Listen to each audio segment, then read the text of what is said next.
आज हम लेकर आए हैं एनसीईआरटी गणित क्लास 10th की एक्सरसाइज 1.4 का क्वेश्चन नंबर 2। क्वेश्चन नंबर 2 क्या कह रहा है, आइए हम देखते हैं। कह रहा है कि प्रश्न 1 में दी गई उन परिमेय संख्याओं के दशमलव प्रसारों को लिखिए जो शांत है। यानी कि क्वेश्चन नंबर 1 में जो परिमेय संख्याएं शांत थी उनका हमें क्या निकालना है, दशमलव प्रसार। तो क्वेश्चन नंबर 1 में कौन कौन सी संख्याएं शांत थी, आइए देखते हैं। तो शांत दशमलव प्रसार वाली संख्याएं कौन कौन सी थी?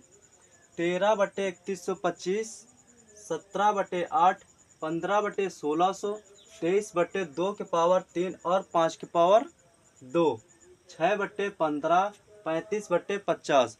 ये संख्याएं क्या थी? परिमेय संख्याएं शांत थी। तो हमें इन्हीं का निकालना है दशमलव प्रसार। तो यहाँ पे हमें एक नंबर पे कौन सी संख्या दी गई है? 13/3125। 3125 को छोटी से छोटी संख्या में डिवाइड करना है जिससे भाग हमें आसानी से निकल आए। तो यहाँ पे हम करेंगे 3125 का गुणनखंड। हमने पिछले वाले सवाल में सब कुछ बता रखा है कि 3125 का गुणनखंड कितना निकलेगा। चलो हम फिर इसमें बता देते हैं। तो इसमें 5 से डिवाइड करेंगे तो 5 छः का 30, 5 दूनी 10, 55 25, 5 इक्कम 5, 5 दूनी 10, 55 25, 5 दूनी 10, 55 25, 55 25, 5 इक्कम 5। यानी कि 3125 को क्या लिख सकते हैं? 5 का गुणा 5 बार लिख सकते हैं। तो यहाँ पे क्या लिखेंगे? 13/5 गुणे 5 गुणे 5 गुणे 5 गुणे 5। 3125 को क्या लिख सकते हैं? 5 का गुणा 5 बार। यानी कि इसे अब क्या लिख सकते हैं? यानी कि 13/5 आगे 1/5 आगे 1/5 गुणे 1/5 गुणे 1/5। 13/3125 को क्या लिख सकते हैं? 13/5 गुणे 1/5 गुणे 1/5 गुणे 1/5 गुणे 1/5। अब यहाँ पे हम देखेंगे कि 5 से भाग देना हमें 13 में। तो 5 से भाग देंगे तो यहाँ पे कितने बार जाएगा? 5 दूनी 10, 2 बार गया। तो यहाँ से कितना बचा? 3। अब दशमलव लगाएंगे तो यहाँ कितना आ जाएगा? 0। 5 पारा 30 से ज़्यादा न जाए तो 5 छक्का 30। ये यहाँ पे कितना निकल आया है? 2.6। तो यानी कितना निकला? 2.6। अब 1 का 5 से भाग देंगे तो कितना आएगा? 0.2। 1 का 5 से भाग देंगे तो कितना आएगा? 0.2। 1 का 5 से भाग देंगे तो कितना आएगा? 0.2। 1 का 5 से भाग देंगे तो कितना आएगा? 0.2। अब इनका सबका आपस में कर लेते हैं मल्टीप्लाई यानी कि गुणा। यानी करते हैं 2 दूना 4, 4 दूना 8, 8 दून 16, 16 का गुणा 6 में करेंगे तो कितना आएगा? 16 छक्का 96, 96 के 6, 96 के 6 हासिल कितने? 9। तो 16 दून 32, 32 9 कितने हुई हैं? 41। तो यहाँ पे कितना आ गया? 41। दशमलव कितने अंक बाद लगेगा देखते हैं। 1 2 3 4 5, यानी कि 5 अंक बाद दशमलव पीछे से 1 2 3 4 5। ये 5 अंक बाद दशमलव, ये आ गया 0। यानी कि 13/3125 का क्या निकला है दशमलव प्रसार? 0.00416। ये निकला है 13/3125 का दशमलव प्रसार। अब करते हैं इसका दूसरा पार्ट। दूसरा पार्ट क्या कह रहा है? 17/8। यानी कि हमें इसमें भाग देना होगा 8 से 17 को। तो 8 से 17 को भाग देंगे तो कितने बार जाएगा? 8 का पहाड़ा पड़ेंगे 17 से ज़्यादा यानी कि 2 बार। 8 दूना 16, कितना बचेगा? 1।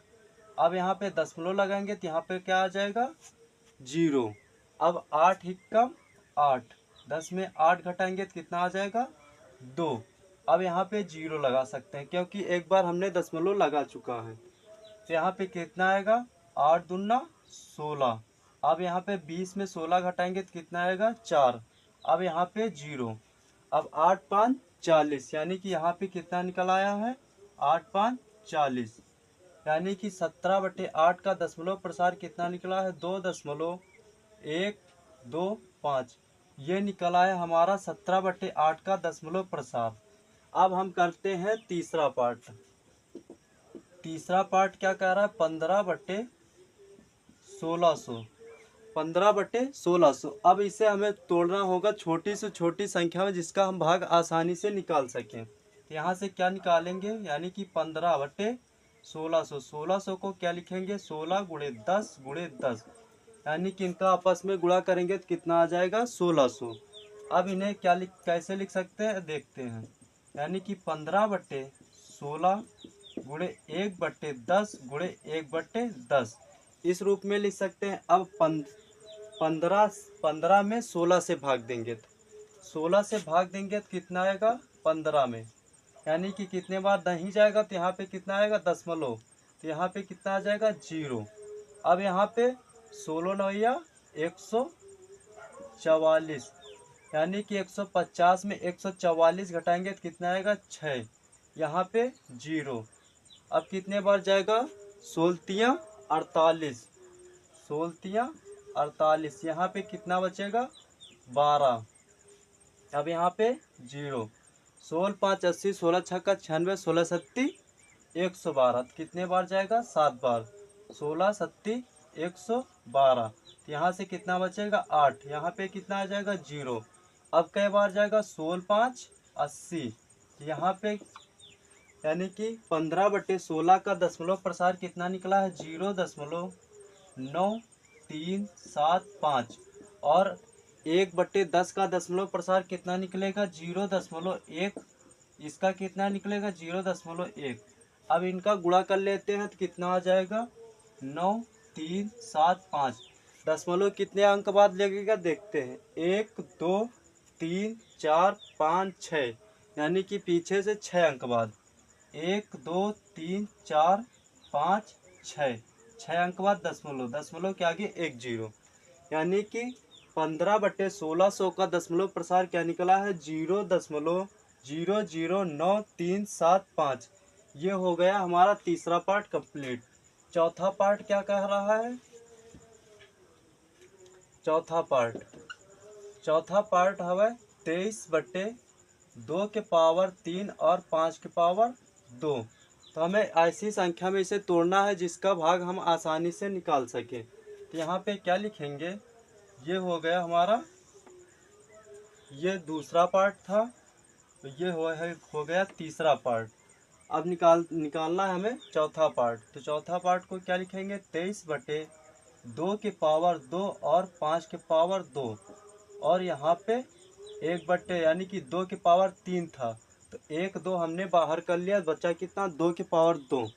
अब यहाँ से क्या लिखेंगे, यानी कि 23 यानी कि 2 × 5 के पावर 2 × 1/2, यानी कि 23, यहाँ कितना आ जाएगा, 10, और 10 का वर्ग कितना होता है, 100 × 1/2, यानी कि 100 से 23 को भाग देंगे तो कितना आएगा, 0.23, और इसका 2 से में 1 से भाग देंगे तो कितना आएगा, 5। अब इसका गुणा कर लेते हैं, यानी कि 5 × 15 और 5 दूनी 10, 10 से 11, दशमलव कितने अंक बाद, 1 2 3, 3 अंक बाद, 1 2 3, तो यहाँ पे दशमलव ये हो गया 23/2 के पावर 3 × 5 के पावर 2 का दशमलव प्रसार कितना निकला है, 0.0115। ये हो गया हमारा चौथा पार्ट कंप्लीट। अब हम जानेंगे इसका पांचवा पार्ट। पांचवा पार्ट क्या कह रहा है, 6/15, यानी कि 6/15, यानी कि 15 से भाग देना है 6 को, तो 15 से भाग देंगे 6 को तो कितना आएगा, 10 नहीं जाएगा तो दशमलव लगेगा, तो यहाँ पे कितना आएगा, 0। तो यहाँ पे कितना आएगा, 15 चौको 60, तो यहाँ पे कितना आएगा, 60। तो यहाँ पे कितना निकला इसका दशमलव प्रसार, यानी कि 0.4। 6/15 का दशमलव प्रसार कितना निकला है, 0.4। अब निकालते हैं 6 नंबर का। 6 नंबर में कितना है, 35/50। 35/50 को ऐसी छोटी छोटी संख्या में तोड़ना है जिसका भाग हम आसानी से निकाल सके। यहाँ पे कितना आ जाएगा, 35/5 × 10, यहाँ से कितना आएगा, 35/5 1/10, 1/10 को अलग कर लिया, यानी कि 5 से 35 को भाग करेंगे तो कितना आएगा, 5 सत्ते 35, 7 आ जाएगा। 10 से 1 को भाग देंगे तो कितना आएगा, 0.1, यहाँ से कितना आएगा 0.7। ये हो गया 13 ये हो गया 35/50 का दशमलव प्रसार कितना निकला है, 0.7। ये होता है हमारा question number 2 complete. Question number 3 कह रहा है कि कुछ वास्तविक संख्याओं के दशमलव प्रसार नीचे दिए गए हैं, यानी कि कुछ संख्याओं के दशमलव प्रसार दिए गए हैं, वो क्या है, ये हैं। आगे प्रत्येक स्थिति के लिए निर्धारित कीजिए कि यह संख्या परिमेय संख्या है या नहीं, यानी कि हमें इन संख्याओं को बताना है कि परिमेय संख्या है या नहीं। यदि यह परिमेय संख्या है और p/q के रूप की है तो q के अभाज्य गुणनखंडों के बारे में आप क्या कह सकते हैं, यानी कि अगर परिमेय संख्या है तो p/q के रूप में लिख सकते हैं, तो q के अभाज्य गुणनखंड के बारे में आप क्या कह सकते हैं, यही क्वेश्चन में कह रहा है कि हमें करने के लिए। तो हमारा पहला क्वेश्चन क्या है, पहला क्वेश्चन है 43.1, 2, 3, 4, 5, 6, 7, 8 और 9। पहला क्वेश्चन ये दिया गया है। अगर हम यहाँ से इसका हल करेंगे तो यहाँ पे कितना आ जाएगा, 43, 1, 2, 3, 4, 5, 6, 7, 8 और 9। अब यहाँ पे देखेंगे कि दशमलव कितने अंक बाद लगा था, 1, 2, 3, 4, 5, 6, 7, 8, 9, यानी कि 9 अंक बाद दशमलव लगा था पीछे से। तो हम नीचे कितने जीरो लगा देंगे, 9, 1, 2, 3, 4, 5, 6, 7, 8, 9, ये हो गया। तो ये p/q के रूप में हो गई, यानी कि यह संख्या क्या है, परिमेय संख्या है। तो यहाँ पे क्या लिखेंगे, अतः 43.1, 2, 3, 4, 5, 6, 7, 8, 9 एक परिमेय संख्या है, एक परिमेय संख्या है। क्योंकि क्यों, क्योंकि क्योंकि इससे क्योंकि क्योंकि इसे p/q के रूप में लिख सकते हैं, लिख सकते हैं। जब p/q के रूप में लिख सकते हैं, यानी कि p के बारे अभाज्य गुणनखंड के बारे में हमें बताना है, क्योंकि इसे p/q के रूप में लिख सकते हैं, यानी कि q के अभाज्य गुणनखंड में, इसलिए q के अभाज्य गुणनखंड में 2 की पावर m या 5 की पावर n या फिर दोनों होंगे। ये होता है हमारा पहला पार्ट। अब करेंगे इसका दूसरा पार्ट। दूसरा पार्ट क्या कह रहा है, आइए देखते हैं। दूसरा पार्ट हमें 0.120, 12000, 12000, ये चला गया है हमारा अनंत तक। अगर यह संख्या अनंत तक है यानी कि इसका दशमलव प्रसार अशांत होगा। इसलिए अतः 0.120, 12000, 12000, यह संख्या अपरिमेय है। यह संख्या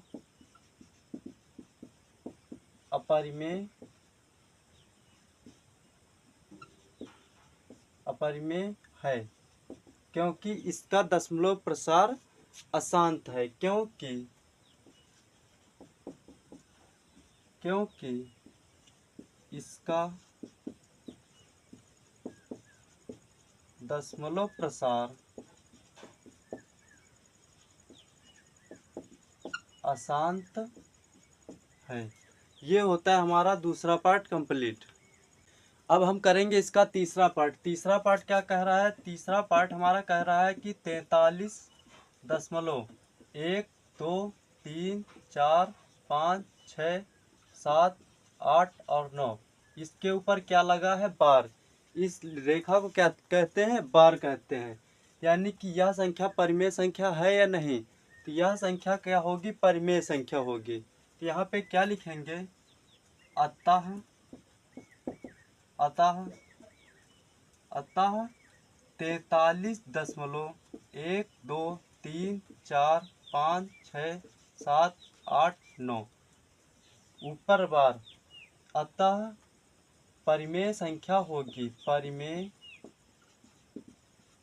संख्या होगी। अगर परिमेय संख्या होगी तो यानी कि P बटे Q के रूप में लिख सकते हैं। अतः इसे P बटे इसलिए इसे P बटे Q के रूप में लिख सकते हैं। P बटे Q के रूप में लिख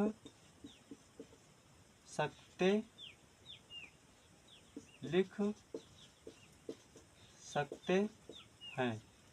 यानी कि इसके Q के अभाज्य गुणनखंड में 2 के पावर n और 5 के पावर m के रूप का होगा। इसके अलावा भी अभाज्य गुणनखंड कुछ निकलेंगे, इसलिए यह संख्या क्या होगी? परिमेय संख्या होगी। यानी कि इसलिए इसे P बटे Q के रूप में लिख सकते हैं। तो फिर क्या होगा? तो फिर Q के अभाज्य गुणनखंड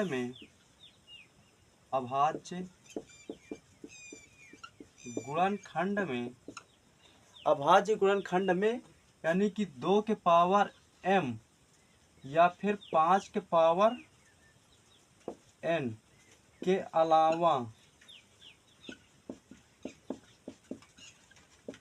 अन्य भी गुणज निकलेंगे।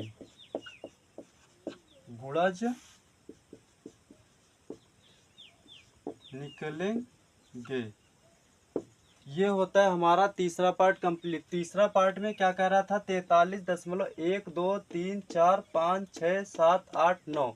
इसके ऊपर क्या लगा था? बार लगा था। तो यहाँ पे क्या लिखा है? अतः 43.1234567 और 9। इसके ऊपर क्या लगा है? बार। परिमेय संख्या होगी। अतः यह परिमेय संख्या होगी, इसलिए इसे P बटे Q के रूप में लिख सकते हैं। यानी कि परिमेय संख्या है तो इसे P बटे Q के रूप में लिख सकते हैं। तो फिर Q के अभाज्य गुणनखंड में 2 के पावर n, 2 के पावर m या फिर 5 के पावर n के अलावा अन्य भी गुणज इसके निकलेंगे, इसलिए यह संख्या क्या है? एक परिमेय संख्या होती है। ये था हमारा क्वेश्चन नंबर 3 कंप्लीट। अगर आपको इसी तरह वीडियो पाने के लिए हमारे चैनल को लाइक, शेयर एंड सब्सक्राइब करना ना भूलें।